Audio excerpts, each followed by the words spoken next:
அண்ணா எப்ப நான் திரும்பி துபாய்க்கு போறீங்க? ரொம்ப வருஷம் கழிச்சு அவனே இப்பதான் வந்திருக்கான். ஏன் சுமதி மறுபடியும் அவனை திருப்பி ஊருக்கு அனுப்புறதுல இருக்கியே?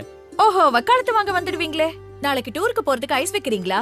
ஏன் ஹரி அண்ணா, நீங்க எல்லாரும் யூத்தா டூருக்கு கிளம்பி போகும்போது இந்த வயசானவர் எதுக்கு கூட்டு போறீங்க? ஏண்டி யார வயசானவங்கற? நாங்க எல்லாம் ஒரே கிளாஸ்மேட்ரி.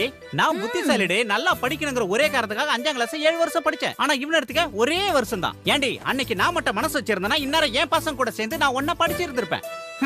என் கூட படிச்ச பொண்ணே எனக்கு டீச்சரா வந்ததுனால எனக்கு கொஞ்சம் அவமானம் ஆயிப்போச்சு. அதனால தான் என் படிப்பை பாதியில நிறுத்திட்டேன்.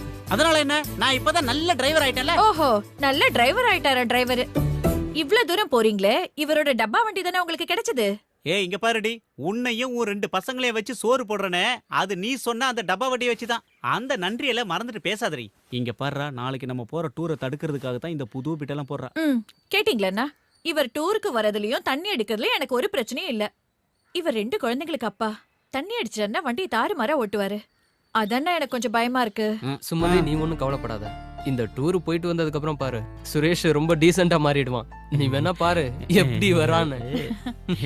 எனக்கு உங்க மேல நம்பிக்கை இருக்குண்ணா. அது போகட்டும், அங்க போய் யாரை பார்க்கணும்னு சொன்னீங்க? கல்ஃப்ல நான் வேலை செஞ்ச கம்பெனியோட ஜெனரல் மேனேஜர். அவரோட மாமா தான் பார்க்க போறோம். அவருக்கு குழந்தை இல்ல, இவர் தான் அவருக்கு புள்ள மாதிரி. அவருக்காக கொஞ்சம் திங்ஸ் வாங்கி கொடுத்துருக்காரு. அதை கொடுக்க தான் நாங்க போறோம். இது உனக்கும் பசங்களுக்கும் ட்ரெஸ் வாங்கியிருக்கேன். வாங்கிக்க. நான் வரேன். சரி வரேன்டா. நானும் வரேன்டா. சரி வா, நான் வந்துடுறேன்.